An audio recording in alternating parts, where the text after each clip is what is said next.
So hi and welcome back. I just saw the other day the game The Stanley Parable was on sale, I think it was anyway. And I mean I heard of it, never played it.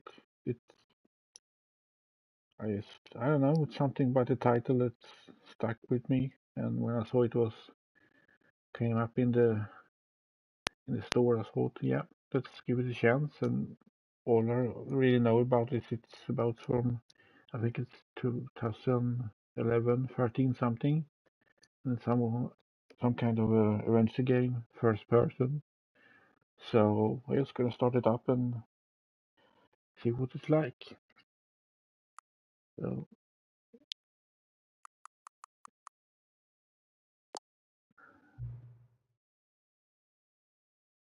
no, I haven't.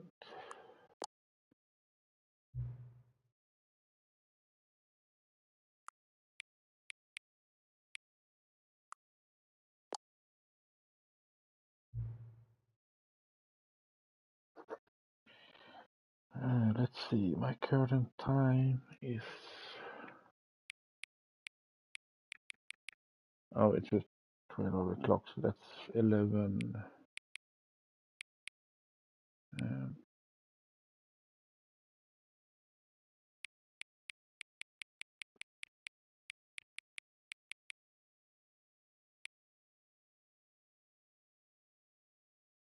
11:19 soon.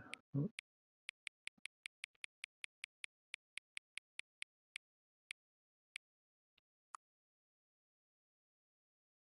let's see. Should be 11 soon. There we go. Okay.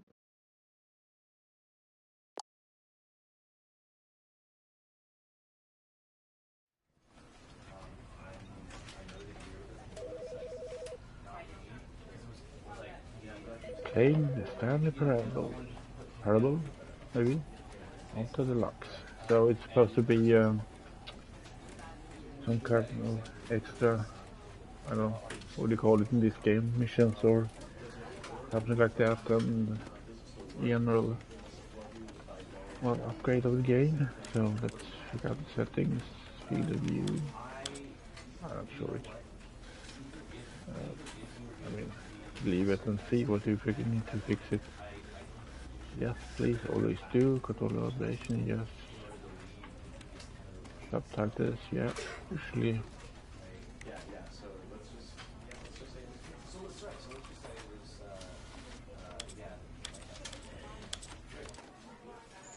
So reticle. Does that mean you have guns, or is it just? I don't feel like it's a kind of a action game. Maybe you never know. Can't choose or no. Let's go size. Yeah, it needs to be a bit bigger. Yeah. There we go.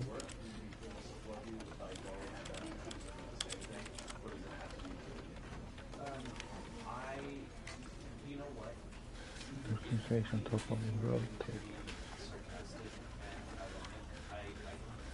Yeah, if it's not in English, that would be quite handy.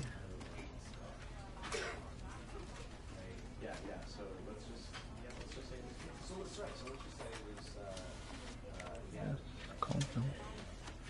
I'll just keep checking on game. We do with suicide, trauma, or mental health issues. Oh, that's quite dark, but no, that's fine. Reduce motion. No, that's, I don't know. Might change it later, but that's fine. Reduce difficulty for time-sensitive inputs and precision platforming. I'll leave it as such. So it will alternate between walking and stopping. Not sure what you mean by that.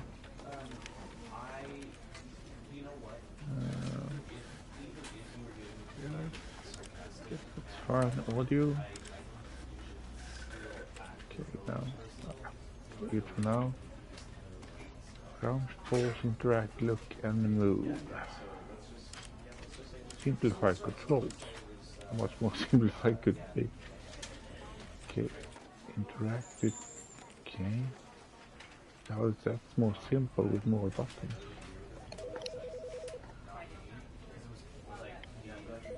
Rebind controls and searching don't require specific button, which is more... I don't know. Leave it for now. Okay, no. Let me see if it's stuck or... It does somehow without saving. Okay. Well, probably gonna be a short session tonight, I think, but yeah, let's give it a go and see where we end up. The end is never the end. This is the story of a man named Stanley. Stanley worked for a company in a big building where he was employee number 427. Employee number 427's job was simple. He sat at his desk in room 427 and he pushed buttons on a keyboard. Orders came to him through a monitor on his desk, telling him what buttons to push, how long to push them, and in what order. This is what employee 427 did every day of every month of every year. And although others might have considered it soul-rending, Stanley relished every moment that the orders came in, as though he had been made exactly for this job. And Stanley was happy. And then one day, something very peculiar happened. Something that would forever change Stanley. Something he would never quite forget. He had been at his desk for nearly an hour when he realized that not one single order had arrived on the monitor for him to follow. No one had showed up to give him instructions, call a meeting, or even say hi. Never in all his years at the company had this happened, this complete isolation. Something was very clearly wrong. Shocked, frozen solid, Stanley found himself unable to move for the longest time. But as he came to his wits and regained his senses, he got up from his desk and stepped out of his office. Okay, that's my cue, I guess. Oh, no coffee? Or can I push it? Oh. Yeah, no much buttons, I guess. Oh, that's crouch. That does nothing. Nothing. Oh, okay, that's strange. 2 buttons to crouch. You can't jump. Trophy. Okay, so that's the jump button then. I got a trophy for getting a trophy. Okay. The most touch button doesn't do much, I guess. Okay, that's fair enough. Moving around like it's gonna clear rooms, but you know, I don't think that's the kind of All of his co-workers were gone. What could it mean? Stanley decided to go to the meeting room. Perhaps he had simply missed a memo.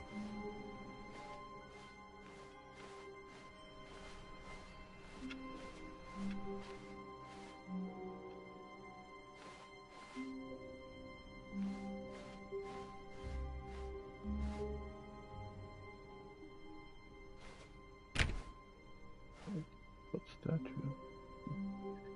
Why is on the ground? When Stanley came to a set of 2 open doors, he entered the door on his left. Huh. Wonder what would happen if I go on to the right one. Huh. You keep this screen on.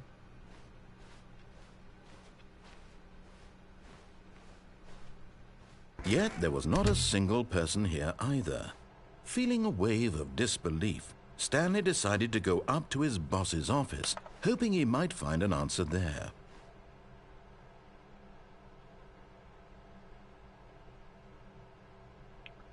I'm not sure that's working.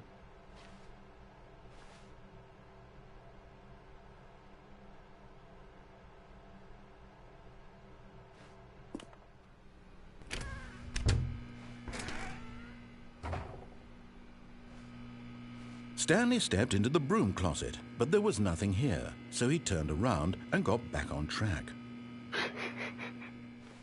It's like going there and then out. Coming to a staircase, Stanley walked upstairs to his boss's office. It's not as much as narration as instruction. Okay. Sign on the door, maybe? Probably not, no, but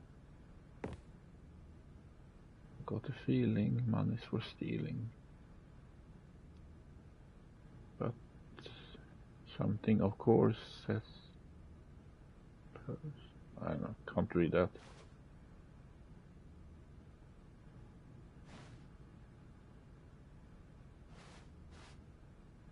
Extreme bathrooms and Time magazine. Huh. I mean, not much you can do, but it's nice.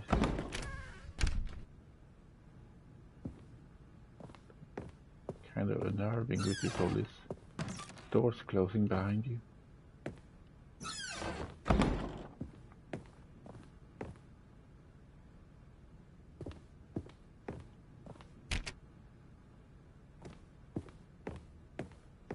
Stepping into his manager's office, Stanley was once again stunned to discover not an indication of any human life. Shocked, unraveled, Stanley wondered in disbelief who orchestrated this, what dark secret was being held from him. What he could not have known was that the keypad behind the boss's desk guarded the terrible truth that his boss had been keeping from him, and so the boss had assigned it an extra secret PIN number, 2845. But of course, Stanley couldn't possibly have known this. 4 and 5. Yet incredibly, by simply pushing random buttons on the keypad, Stanley happened to input the correct code by sheer luck. Amazing. He stepped into the newly opened passageway. Okay. It's definitely kind of weird.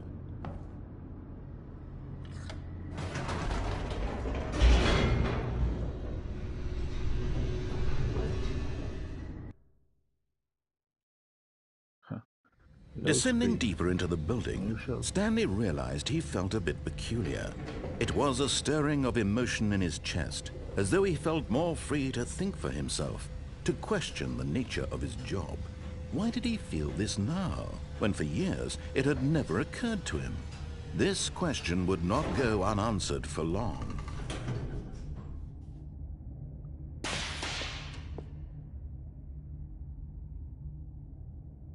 Guess those sparks means that the elevator is out of order? No? Whoops. Nope. Never mind. Stanley actually got back into the elevator and went back up. Silly me. Why did Stanley do that when he knew that it would just lead back to his boss's office? Well, that's a great question. I just can't wait to find out. Oh, God.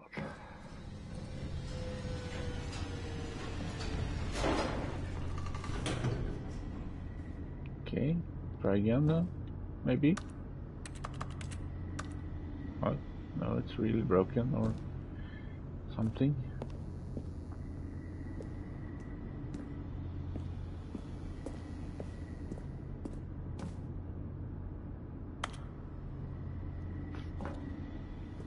Okay, so if I can't do that, then what? Here we are, Stanley. It's your boss's office. Exactly the way it was before you got onto the elevator. It's still just exactly what it is. What a decision you've made to come up here and look at the office again. This has fleshed out the plot of the story in new and fascinating ways I could have never anticipated. It's that keen eye for storytelling that you have. An incisive rapid fire of critical plot points, one after the other, weaving a rich tapestry of uncompromising narrative. Wow! I'm bolted to the edge of my seat. Yeah, no sarcasm at all, right? God. Oh, there we go. It's back on. Incredible. Now he's getting back into the elevator and going down again. Ladies and gentlemen, How does he keep coming up with all of this? Well, who knows? Surely this time Stanley will walk forward into the spooky corridor, won't he? Stanley walked straight ahead through the large door that read Mind Control Facility.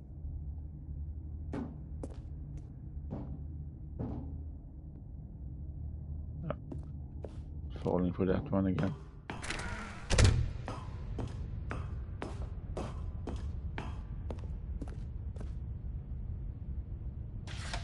The lights rose on an enormous room packed with television screens. What horrible secret did this place hold? Stanley thought to himself. Did he have the strength to find out?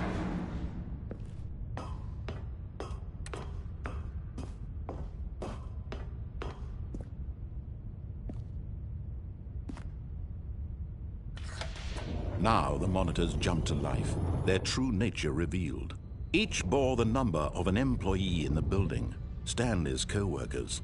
The lives of so many individuals reduced to images on a screen, and Stanley, one of them, eternally monitored in this place where freedom meant nothing.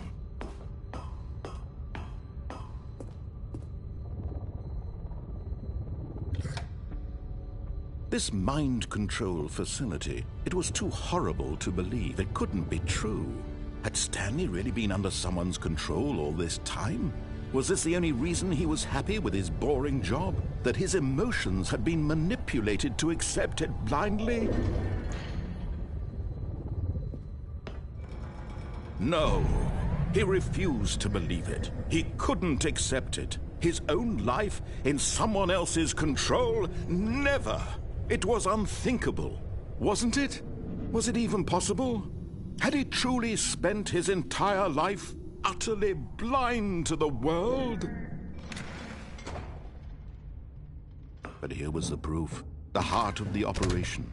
Controls labeled with emotions, happy or sad or content. Walking, eating, working, all of it monitored and commanded from this very place.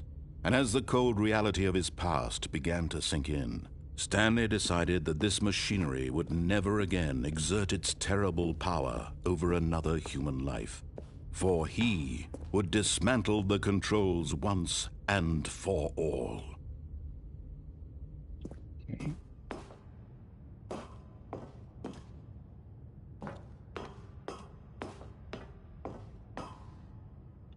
Not sure why it's another sign up there. I mean, it's not like we need a translation or something. Oh, Stanley, you didn't just activate the controls, did you? After they kept you enslaved all these years, you go and you try to take control of the machine for yourself. Is that what you wanted? Control?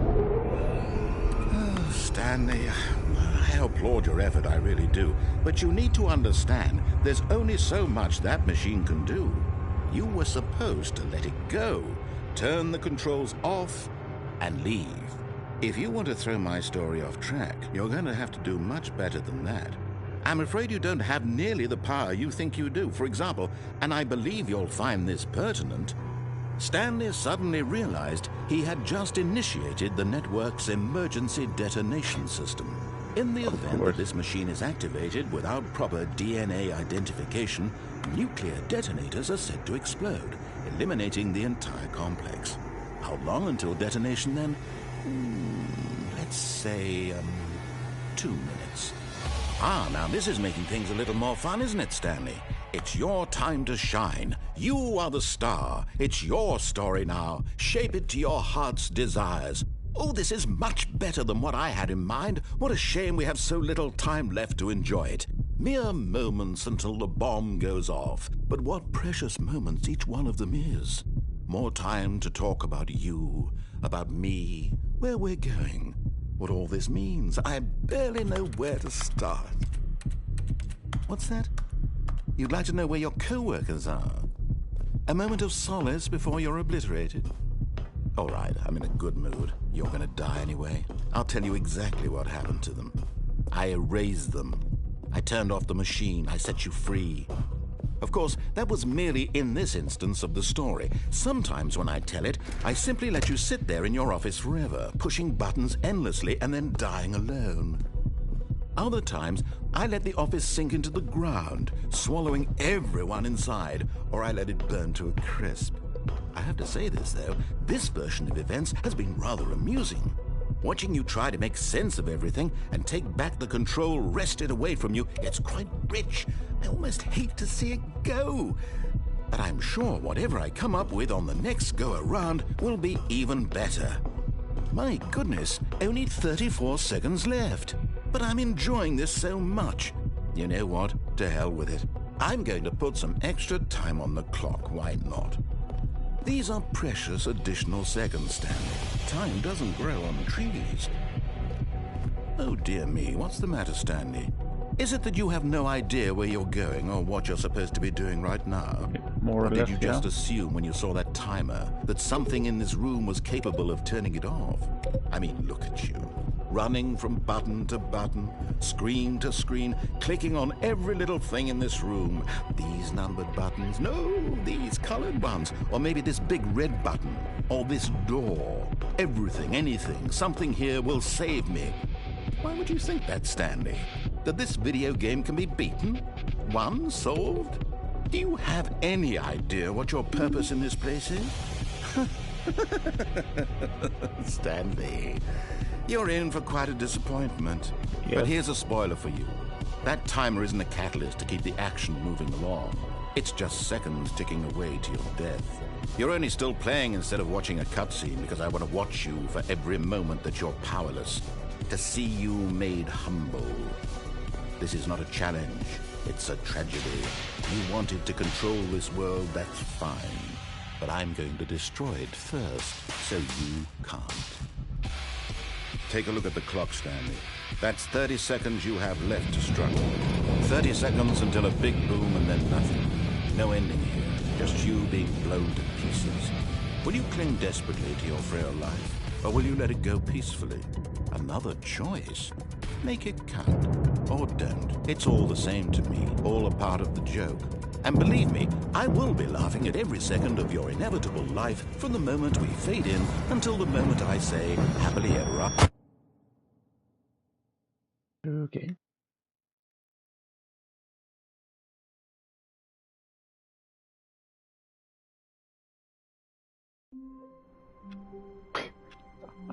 Okay, you start over again then. All of his co-workers were gone. What could it mean? Stanley decided to go to the meeting room. Perhaps he had simply missed a memo. Okay, let's see if we can make some other choices then. When Stanley came to a set of 2 open doors, this was not the correct way to the meeting room, and Stanley knew it perfectly well. Perhaps he wanted to stop by the employee lounge first, just to admire it. Ah, yes, truly a room worth admiring. It had really, but eager to get back to business, Stanley took the first open door on his left. Nope. Stanley was so bad at following directions, it's incredible he wasn't fired years ago.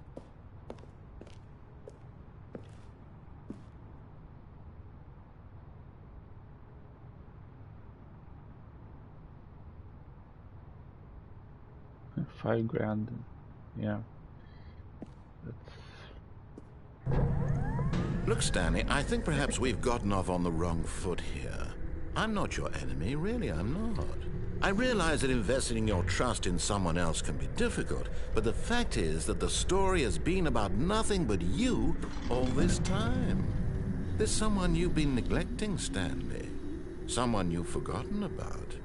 Please, stop trying to make every decision by yourself. Now, I'm not asking for me, I'm asking for her. This is it, Stanley. Your chance to redeem yourself. To put your work aside, to let her back into your life. She's been waiting.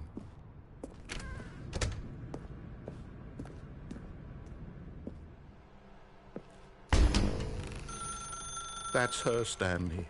You need to be the one to do this, to reach out to her. If you can truly place your faith in another, then pick up.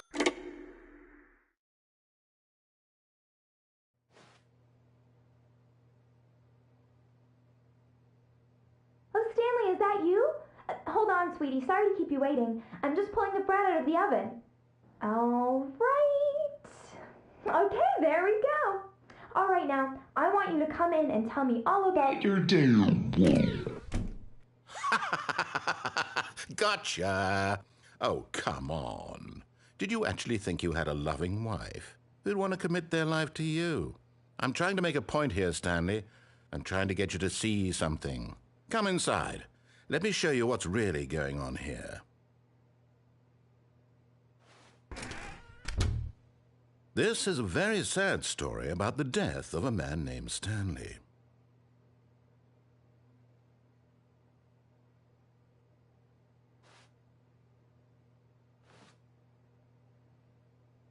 Okay, yes, someone can do so. Stanley is quite a boring fellow.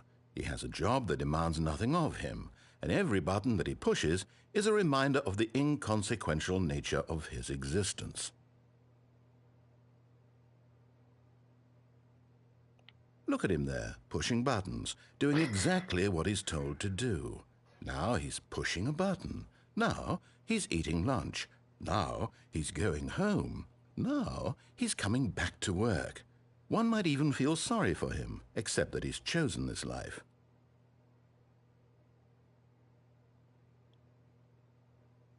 But in his mind, in his mind he can go on fantastic adventures. From behind his desk, Stanley dreamed of wild expeditions into the unknown, fantastic discoveries of new lands. It was wonderful. And each day that he returned to work was a reminder that none of it would ever happen to him. And so he began to fantasize about his own job. First, he imagined that one day while at work, he stepped up from his desk to realize that all of his co-workers, his boss, everyone in the building had suddenly vanished off the face of the earth. The thought excited him terribly. So he went further. He imagined that he came to two open doors and that he could go through either. At last, choice. It barely even mattered what lay behind each door. The mere thought that his decisions would mean something was almost too wonderful to behold. As he wandered through this fantasy world, he began to fill it with many possible paths and destinations. Down one path lay an enormous round room with monitors and mind controls. And down another was a yellow line that weaved in many directions. And down another was a game with a baby. And he called it the Stanley Parable. It was such a wonderful fantasy, and so in his head he relived it again, and then again, and again, over and over, wishing beyond hope that it would never end, that he might always feel this free. Surely there's an answer down some new path, mustn't there be? Perhaps if he played just one more time. But there is no answer. How could there possibly be? In reality, all he's doing is pushing the same buttons he always has. Nothing has changed. The longer he spends here, the more invested he gets, the more he forgets which life is the real one. And I'm trying to tell him this, that in this world he can never be anything but an observer, that as long as he remains here, he's slowly killing himself. But he won't listen to me. He won't stop. Here, watch this. Stanley, the next time the screen asks you to push a button, do not do it. You see? Can he just not hear me? How can I tell him in a way that he'll understand that every second he remains here, he's electing to kill himself? How can I get him to see what I see? How can I make him look at himself? I suppose I can't, not in the way I want him to. But I don't make the rules. I simply play to my intended purpose, the same as Stanley. We're not so different, I suppose. I'll try once more to convey all this to him. I'm compelled to. I must. Perhaps, well, maybe this time he'll see. Maybe this time. And I tried again, and Stanley pushed a button. And I tried again, and Stanley pushed a button. And I tried. Oh, God. It's gotta be the weirdest game I ever played.